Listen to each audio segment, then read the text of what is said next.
Chers téléspectateurs, amis du petit écran, bonsoir.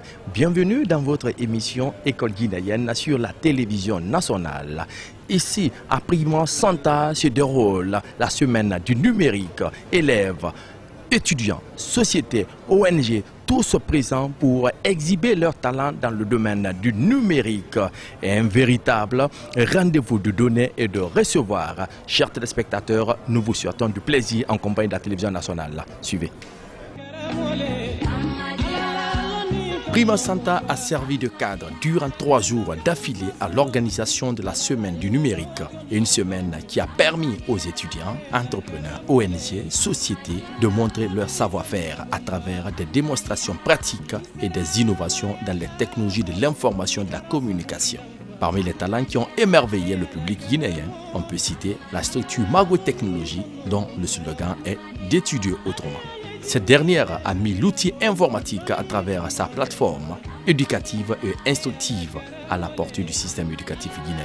Une façon de booster les compétences des élèves étudiants pour être au même niveau d'information que leurs homologues. Mesdames et messieurs, Magoy Éducation est une plateforme de la Guinée et de la sous-région ouest africaine afin de permettre aux acteurs de l'éducation de mettre leur synergie pour que le système éducatif soit à la hauteur des attentes de la société. Avant de continuer, permettez-moi de vous raconter une petite histoire. Le lycée à Massanta, en 12e année sciences mathématiques, on n'avait pas de professeur de mathématiques, de professeur de physique. Arrivé à Conakry, j'ai trouvé des écoles qui avaient de bons professeurs de mathématiques et de bons professeurs de physique. Alors, imaginez maintenant une plateforme qui va permettre à un élève se trouvant à Massanta de consulter n'importe quel enseignant qui se trouve à Conakry. Imaginez une plateforme qui va permettre à un enseignant, à l'aide d'un simple téléphone, d'exporter ses compétences partout où il se fait sentir. Et ce, grâce au cours entièrement interactif. Imaginez une plateforme qui va permettre à un parent d'élève, à un responsable d'école, de contrôler les enseignants, de contrôler les élèves, de suivre même l'évolution du cours. Mesdames et messieurs, permettez-moi encore une fois de plus d'attirer votre attention sur un fait. Les expériences ont prouvé que lorsqu'un cours est accompagné par des devoirs de maison, il est mieux compris que n'importe quel autre cours magistral. Sauf que donner beaucoup de devoirs de maison est une catastrophe pour les enseignants, surtout quand l'effectif est pléthorique. Alors, imaginez une plateforme qui va permettre de corriger les devoirs pour les enseignants. Imaginez une plateforme qui va permettre à un parent d'élève de contrôler facilement ses enfants à partir d'un simple téléphone. Alors, messieurs, je suis là aujourd'hui devant vous pour vous annoncer une bonne nouvelle. Cette bonne nouvelle, c'est que la plateforme que j'ai imaginée jusque-là, elle n'est plus imaginaire. Elle existe depuis 2015. Il s'agit bien de la plateforme éducative www.magoy.net.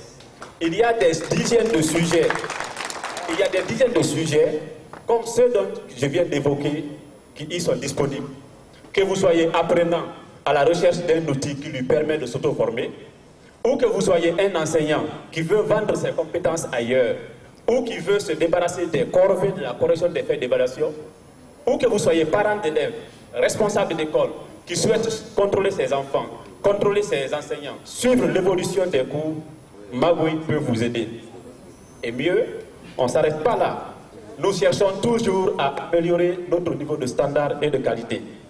Ainsi, en plus de la version Android qui est en cours de développement, nous prévoyons intégrer à la plateforme des capteurs de présence pour faciliter le contrôle des présences en classe. Intégrer aussi des systèmes de vidéosurveillance pour délocaliser même les évaluations à la maison. Intégrer des systèmes de vidéosurveillance pour permettre à un élève de suivre le cours depuis la maison et de participer activement au cours comme s'ils étaient réellement présents en classe. Mesdames et messieurs, l'ensemble des outils et opportunités évoqués ici, nous pensons que le système éducatif guinéen en a urgemment et sérieusement besoin. Puisque voici 10 ans jour pour jour que les élèves guinéens n'ont pas eu droit à une année scolaire normale. Et ce, à cause des crises à répétition. Permettez-moi de vous signaler que cet exposé n'est pas un simple discours commercial. Puisque, en plus du fait que nous avons sacrifié nos maigres salaires pour que Magoy soit ce qu'il est aujourd'hui, nous sommes les premiers utilisateurs de la plateforme. Pour preuve, personnellement, voici 3 ans maintenant que je ne corrige pas les faits d'évaluation. Je ne corrige pas les devoirs de maison. je programme les évaluations, je donne les devoirs de maison et Magoy s'occupe du reste. Et mieux, en plus des élèves et étudiants qui me consultent sur www.magoy.net en Guinée, j'encadre actuellement des étudiants à Madagascar, en RDC et au Mali. Et pour vous signaler encore que nous ne sommes pas les seuls qui utilisent la plateforme, de nos jours, il y a 1125 écoles, apprenants de Mouesse et 120 écoles qui sont déjà inscrites et qui sont actives sur la plateforme. Dans 3 ans, nous prévoyons atteindre le chiffre de 112 500 apprenants et 1200 écoles. Dans les 5 prochaines années, nous prévoyons atteindre les 1 800 000 apprenants et 19 200 écoles. On peut bien sûr se poser la question, mais comment on va atteindre ces chiffres-là? La réponse est simple. Puisque Magoy Éducation repose sur relever les défis du système éducatif en proposant principalement 2 catégories. La première catégorie, ça concerne l'abonnement des écoles et la seconde catégorie, ça concerne l'abonnement pour les révisions en ligne. Donc si on tient compte de ces 2 catégories-là, nous prévoyons une rentabilité de 363 322 000 francs l'année. Pour vous dire, la question n'est plus vraiment est-ce que Magoy Éducation fonctionne, mais plutôt est-ce que Magoy Éducation est une opportunité d'affaires juste, rentable et qui permet de relever les défis du système éducatif guinéen. Personnellement, je crois que oui. Alors, si tel est le cas, je vous invite vivement à soutenir Magoy Éducation. Car soutenir Magoy Éducation, c'est contribuer à l'amélioration de la qualité de la formation. Soutenir Magoy Éducation, c'est rendre l'éducation accessible à tous, quelle que soit la. Je vous dis merci pour votre écoute. Et avant de passer aux questions, je voudrais qu'on passe voir là. Voilà. Donc ici, ça affiche en fait le niveau d'avancement du cours. Par exemple, ce cours-là est actuellement à 54,55% de niveau d'avancement. Donc au début du cours, le prof vient et donne le calendrier du cours. Donc chaque étudiant a le calendrier dans son téléphone. Il sait quand est-ce qu'on doit faire ceci, on doit faire cela. Et quand un cours est fait, le système coche et ça affiche le niveau d'avancement du cours. Ça permet même aux responsables, à partir d'un simple téléphone, de savoir quel est le niveau d'avancement de tel cours, de tel cours. Et même quand un cours est enseigné aussi, on peut aussi connaître le taux de participation au cours, le taux de présence aussi au cours. Et un élève aussi peut ajouter ses parents pour que ses parents aussi puissent contrôler si mon enfant va à l'école, est-ce que mon enfant participe au cours, quel est l'emploi du temps de mon enfant. Donc voici un peu, en quelque sorte, quelques parties. Ça affiche ici le taux de présence au cours. Et ça affiche même aussi le taux de participation qui a participé. Donc ça, j'ai remarqué quoi? Le premier jour, comme les étudiants maintenant savaient qu'il y a un outil qui les contrôle, dès seulement je viens, je ne finis pas de poser une question, chacun est pressé pour lever la main. En fait, il s'agit d'une plateforme qui va intégrer l'ensemble des écoles de la Guinée, de la sous-région. Vous savez, ce que moi j'ai remarqué, c'est quoi? La base du développement d'un pays, c'est l'éducation. Et tant qu'on ne règle pas les défis de l'éducation, il est inimaginable de penser au développement. Et en tant qu'enseignant, il est de notre devoir de chercher à trouver tous les outils possibles qu'on peut mettre à la disposition de l'éducation pour que l'éducation quand même soit vraiment à la hauteur des attentes de la société. Donc avec cette initiative de la semaine du numérique, la Innovation Day, ça a été vraiment une bonne opportunité pour nous, pour pouvoir montrer encore au public comment est-ce que nous pouvons utiliser le numérique pour pouvoir encore améliorer nos façons de faire. Parce qu'il faut le dire vrai, le système éducatif guinéen a vraiment besoin d'une révolution, a vraiment besoin quand même d'un toilettage. Bon, je ne dis pas un toilettage pour ne pas s'attaquer, je préfère dire d'une révolution. Autrement dit, qu'on change un peu nos méthodes de faire. La question peut-être qu'on peut se poser, c'est de savoir mais comment est-ce que l'idée là est venue. Je l'ai déjà un peu expliqué. Les téléspectateurs qui vous suivent maintenant doivent savoir comment l'idée est venue et qu'est-ce que vous prétendez faire à la longue. Voilà. Premièrement, l'idée est venue d'abord permettez-moi de le dire, je suis un gros villageois. Donc j'ai fait le primaire au village, le collège dans une sous-préfecture, le lycée à Massantaville. Et imaginez-vous, on faisait sciences et mathématiques là. Pas de professeurs de mathématiques, pas de professeurs de physique. Donc du coup, c'était pas assez facile pour nous. Même les brochures, on ne les trouvait pas. Maintenant, quand je viens maintenant à Conakry, je trouve des écoles même qui ont beaucoup de bons professeurs. Donc j'ai réfléchi, je dis, mais il faut trouver un moyen pour permettre vraiment à ces élèves-là qui sont en milieu rural, là, de pouvoir consulter les professeurs qui se trouvent ici. Mais ça, c'est juste une idée à l'époque. Après, j'ai fait une évaluation à UNC. 4 groupes. J'ai perdu toutes les feuilles d'évaluation. C'était une catastrophe pour moi. Donc, j'ai réfléchi maintenant. Qu'est-ce qu'il faut faire pour ne plus perdre de feuilles d'évaluation? C'est là que l'idée m'est venue en tête de développer un site qui va m'aider maintenant à corriger les évaluations. Donc à l'époque, le site était fait exclusivement pour moi seul. Bon, moi c'est Touré Momelamine. Je suis, comme vous l'avez dit, assistant de Mazougou Goyepodji, qui a été mon professeur de l'université, en même temps qui m'a appris plein de choses. J'ai vu à côté de ce monsieur-là que oui, au lieu de partir à l'extérieur, dire étudier, on a la possibilité d'immigration clandestine. Donc on a la possibilité d'étudier ici. Grâce à ce monsieur-là, j'ai compris que oui, même en restant en Guinée, je peux être riche plus que Bill Gates qui se trouve aux États-Unis. Donc franchement, à ses côtés, je suis vraiment content et ravi. Là où on se retrouve, on ne peut pas parler de progrès, de développement sans pour autant avoir la maîtrise parfaite de la technologie. Donc en quelque sorte, ce qui voudrait dire que la Guinée tend vers le rendez-vous technologique. Nous, la connexion Internet, c'était juste pour aller surfer sur Facebook, publier des photos. Maintenant, on a vu Mago Education. Même si tu n'es pas en classe, tu peux suivre ton cours tranquillement à la maison. La semaine du numérique est une semaine qui est au fait organisée par le membre du gouvernement à chaque année. Et cette semaine numérique aussi peut pleinement nous apporter beaucoup de choses. Bien, alors messieurs, nous sommes dans la grande semaine du numérique, la semaine de création, la semaine d'exposition de talents. Que cela vous inspire? La semaine du numérique est une semaine qui est très importante pour les hommes modernes, pour tous ceux qui entament des idées innovatrices en ce domaine des télécommunications. Il est important d'y venir d'abord participer. Les activités qui se passent, c'est-à-dire les panélistes sur les projets, et c'est là vous motiver. Moi, ma présence ici, j'ai compris assez de choses. La semaine du numérique, initiée par le ministère des Postes, des Télécommunications et de l'économie numérique, une cérémonie lancée par le président de la République, le professeur Alpha Condé, dans une pièce populaire sous le thème « Le numérique au service de l'entrepreneuriat ». Une semaine très animée au cours de laquelle il y a eu des débats de haut niveau, des panels et autres questions relatives au numérique dont les slogans ont été oser, innover, créer, partager et entreprendre. Notre service va réduire les taux de déchets abandonnés dans les villes et aussi ça va produire les matériaux utilisables, l'engrais, le matériaux recyclage et l'énergie, c'est-à-dire pour nous l'or. C'est quoi notre système? Nous commençons par la sensibilisation, porte à porte, devant tous les foyers, dans un quartier, dans une ville, pour leur dire c'est quoi notre service. Tout ça c'est fait avec une plateforme numérique qui va prendre les renseignements des gens, qui va prendre leurs données et qui va aussi attribuer une code unique par client. Cette code unique est donnée au ramasseur et c'est avec cette code que nous trions. Le centre de tri n'est pas encore construit, on cherche le financement pour ça. Finalement, on va aussi, après un peu de temps, on va vendre les matériaux produits.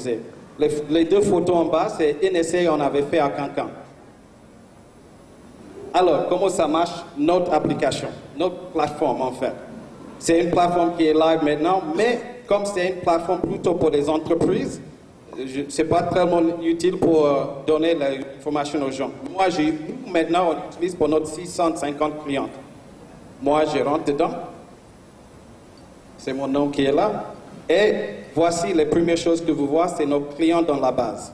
On a environ 700 clients, comme je vous dis. On ne veut pas prendre le temps ni l'argent pour traduire en français d'abord. Mais ça, serait en prochaine étape. Tu cliques sur « Ajouter nouveau client » et tu arrives là. L'information qui tout est entrée. Le plus important pour nous, pour me remarquer, c'est ici. C'est avec ça on contrôle la collecte des déchets et pour identifier les clients. Ensuite de ça, nous faisons aussi des photos et les géolocalisations, identifier les clients par quartier, par secteur, ici sur la map. Notre programme dans les années à venir, 3000 clients à Cancan, c'est notre objectif. On a gagné des fonds, on a payé 2 véhicules, on a maintenant 3 camionnettes à Cancan. On servit environ 700 clientes avec l'objectif à la fin de cette année d'avoir environ 3000 clientes, avec l'année prochaine de faire une autre ville, soit Sigri, soit Labé, là où on va agrandir encore. Les concurrentes, les plus grandes différences pour nous, nous focalisons sur les villes secondaires, nous avons une application numérique. C'est ça qui fait la grande différence pour nos entreprises. les petites et moyennes entreprises nous voyons en tant qu'un concurrent, mais aussi les gens qui peuvent utiliser notre service s'ils veulent agrandir leur réseau.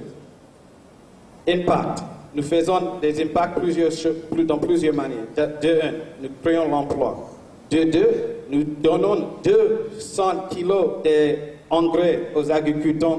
À la fin de 2018, nous pensons que de fournir 200 kilos de l'engrais à environ 200 agriculteurs, et nous pensons que ça peut être un bénéfice pour eux.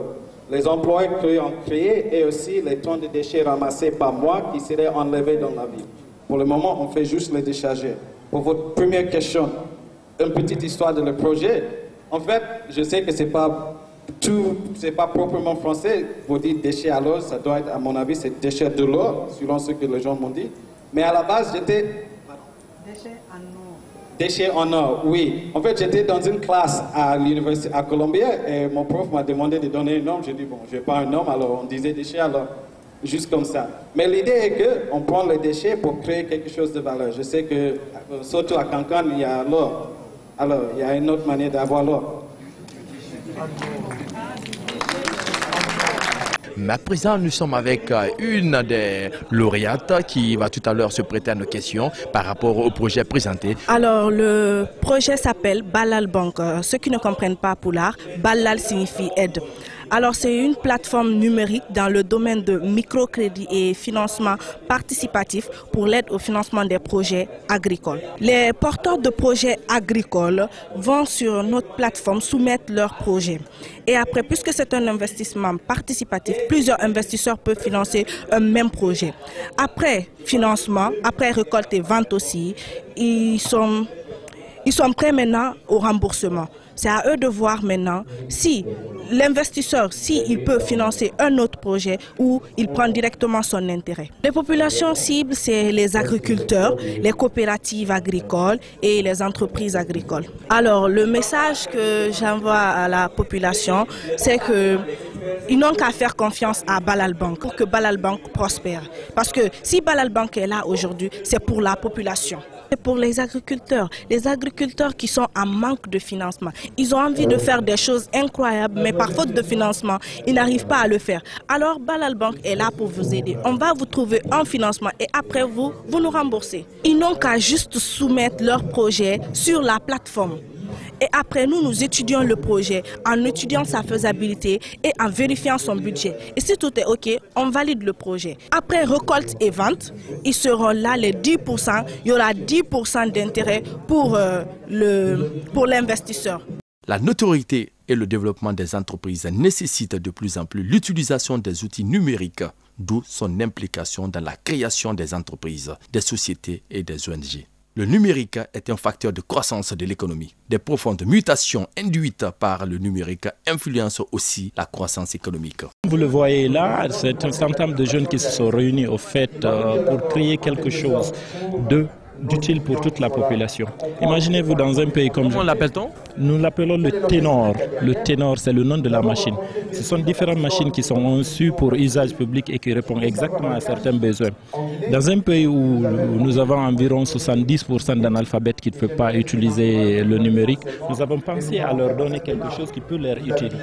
Là, par exemple, nous avons une prototype d'application que nous avons conçue à usage public qui vous permettent ici, qui interagissent avec nos citoyens dans différentes langues.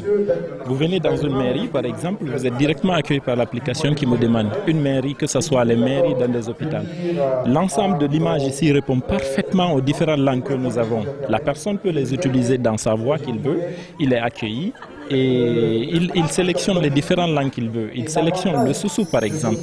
Il a besoin d'un acte de naissance, il a besoin d'un acte de mariage, il a besoin d'une déclaration de naissance, sans pour autant interagir avec une personne physique, quel qu'en soit le cas.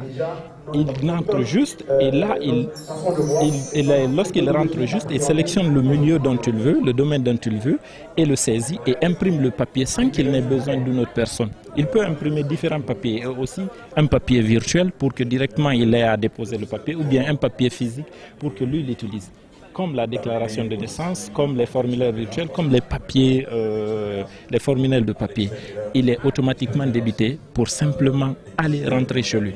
c'est d'aider les personnes qui partent, par exemple, dans des endroits publics, pour ne pas avoir affaire directement à des personnes furieuses, désengorger au fait les demandes. Ça évite certaines choses, c'est la fluidité sur la demande, certaines tracasseries financières dont on sait actuellement, parce que imaginez-vous, pour une déclaration de naissance ou bien un acte de naissance, vous pouvez passer tout votre temps dans votre mairie. Et aussi, pousser certaines personnes à utiliser le numérique sans gêne. Les jeunes sont au centre de cette semaine du numérique 2018. De nombreuses candidatures ont été enregistrées. 18 ans ont été retenus pour compétir. Au finish, des récompenses ont été attribuées aux 3 meilleurs. Et une manière de booster les compétences jeunes dans le numérique, faire prévaloir leur génie inventif dans les technologies de l'information et de la communication. La semaine a été clôturée en apothéose avec la remise de prix aux meilleurs. Un offre de soulagement pour les jeunes. Ben là, je suis très contente, très heureuse. Je vois que les gens sont très nombreux et les panels se passent très bien pour le moment. Il y a l'intérêt général des jeunes Guinéens de tous les bords, étudiants, jeunes diplômés, les gens de la société civile, le secteur privé, le secteur public. Et c'est une grande satisfaction pour moi que aussi tous les panélistes aient répondu présents, en grande majorité. Et on voit réellement que les débats sont très enrichissants et que ça prend même plus de temps que prévu parce que cela démontre l'intérêt que les gens portent aujourd'hui au numérique au niveau de notre pays. Et cet événement aujourd'hui a pris une autre dimension et cela, pour moi, c'est vraiment, on espère faire encore mieux pour les années à venir. Mais l'objectif principal, comme on l'a dit tantôt, c'est réellement de promouvoir la jeunesse guinéenne par le développement de l'entrepreneuriat en utilisant les TIC comme base de leur structure. Donc pour nous, c'est assez important que les jeunes comprennent les enjeux et les avantages qu'apportent aujourd'hui les technologies de l'information et de la communication pour réellement promouvoir d'autres secteurs d'activité. Alors moi, j'étais super impressionné déjà par cette mobilisation de la jeunesse. Avec 90% des participants étaient des jeunes. Je suis jeune moi-même. Il y a plein de porteurs de projets. On a vu les projets qui ont été présentés, des projets très ambitieux, des projets qui répondent aux besoins qui ont un impact social garanti. Donc c'est super impressionnant de voir qu'il y a cet engouement dans le digital et nous savons ce que le digital a comme impact sur nos populations. Donc pour moi, c'est une note super positive. De démystifier l'outil informatique et la programmation aux enfants, un jeune programmeur à travers une carte d'alphabet donne les b.a.-ba de cette science aux tout petits, une initiative à soutenir et à encourager. Alors, chers téléspectateurs, vous qui nous suivez de partout dans le monde, nous sommes dans la semaine du numérique. Ça se poursuit ici à Prima Santa et c'est le tour des programmeurs de nous en dire plus sur leur créativité. Alors, comme on l'a entendu de l'élocution de Monsieur le Président, qui parlait de cette révolution numérique, donc effectivement, il y a une révolution numérique en cours et il faut absolument accompagner tous les jeunes, donc que ce soit en Guinée ou nous en France, sur ce qu'on fait, sur l'appropriation de certains outils. Quand on parle d'outils pour programmer, donc des outils de programmation électronique et robotique. Et je vais vous faire des petites présentations, des petites démonstrations pour que vous compreniez à quoi cela correspond. Alors là, nous avons donc un petit robot, dit robot programmable, qui répond au nom de Bibot. B2E, BOT, donc B comme abeille. Et en fait, avec ce robot, ce qui est super, c'est qu'on peut initier très tôt les enfants à la programmation. Ici, ce sera une programmation par séquence que je vais vous présenter. Donc, on va ici implémenter l'algorithme directement sur le robot. Et comme vous l'aurez deviné, les flèches orange, ce sont des flèches directionnelles pour diriger le robot. On a ici la croix pour initialiser le programme. Et donc, à la fois, on va les initier à la programmation, mais aussi au vocabulaire. Un vocabulaire à assimiler, donc lancer le programme, initialiser. Là, en l'occurrence, moi je m'appelle Mourad, comme je vous l'ai dit, donc on va essayer d'aller programmer le robot pour qu'il aille de lettre en lettre. D'abord le M, ensuite le O, le R, le A, le D. Et hier, on a accompagné donc des étudiants, on a formé, on a challengé des étudiants sur le fait de programmer en une seule séquence toutes les lettres de son prénom. Alors, bien. Alors cette scène va commencer. Oui, on va vous laisser la tendance. C'est ça. Oui. Alors, j'initialise le programme. Je vais aller au M. Comme vous le voyez, il y a 3 cases. Donc, je vais appuyer 3 fois sur la flèche de devant. Et ensuite, à votre avis, j'appuie où? Je vais vous demander à vous. Go. Go. Si j'appuie Go, il va se retrouver où? Il va se retrouver ici. Moi, et si moi je veux aller au M? Oui. Après, j'appuie où après? Et si c'est M, il faut programmer 4 fois. 1 fois, 2 fois, 3 fois. 4 Alors 1, 2, 3, 4. On sera là. Nous, on veut aller à droite, donc peut-être qu'on va appuyer ici. Ok. 1, 2, 3. Et on voit ce que ça donne. Ici, les flèches de droite vont faire pivoter le robot. Donc on va aussi appuyer devant et on appuie sur Go pour lancer le programme. Et on voit que le robot se dirige. Hop là, il pivote comme je vous l'ai dit. Et c'est gagné, il est sur le M. Donc ça travaille beaucoup de choses. Ça travaille l'anticipation, le repérage dans l'espace. Et donc les enfants font des algorithmes. Comment le robot reconnaît les lettres directement pour s'arrêter? Alors, il est préprogrammé.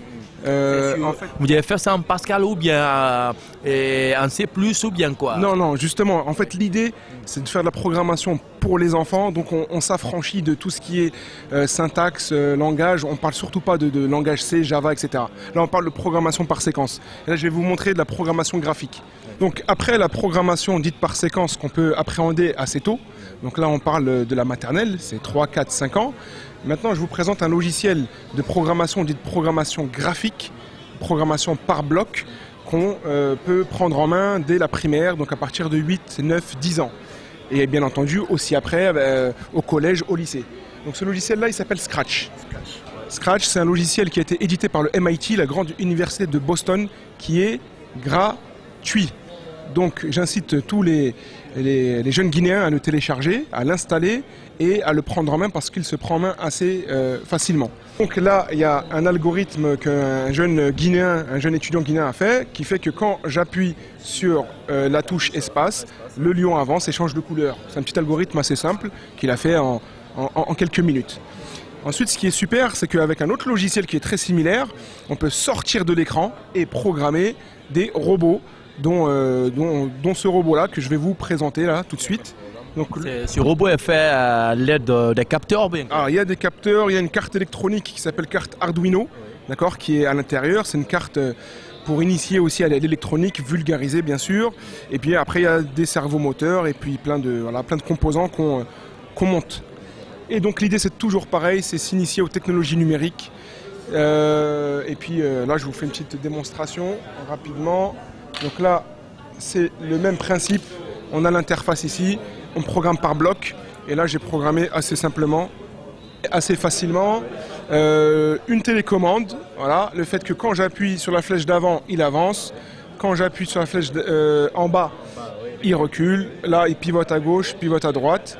Et après, voilà, donc ça, c'est un petit algorithme qu'on a fait avec les étudiants guinéens qui, au passage, sont très, très enthousiastes, très demandeurs.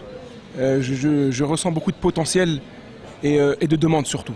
Oui, pour le dernier mot, je tiens à dire que je suis très très heureux d'être ici parmi vous. Alors, chers téléspectateurs, vous qui nous suivez de partout dans le monde, et vous voyez que c'est tout à fait impressionnant de voir les programmeurs de chez nous qui viennent donner des cours, c'est-à-dire les béaba même aux enfants à travers les lettres d'alphabet et en plus les robots et les ordinateurs qui sont là, programmer des logiciels et tout le plaisir a été pour moi de vous servir dans cette grande émission. Merci, à la prochaine. C'est dans votre émission École guinéenne sur la télévision nationale. Merci, à la prochaine. Merci. On a travaillé les cuisses. C'est de la parole. Alors là,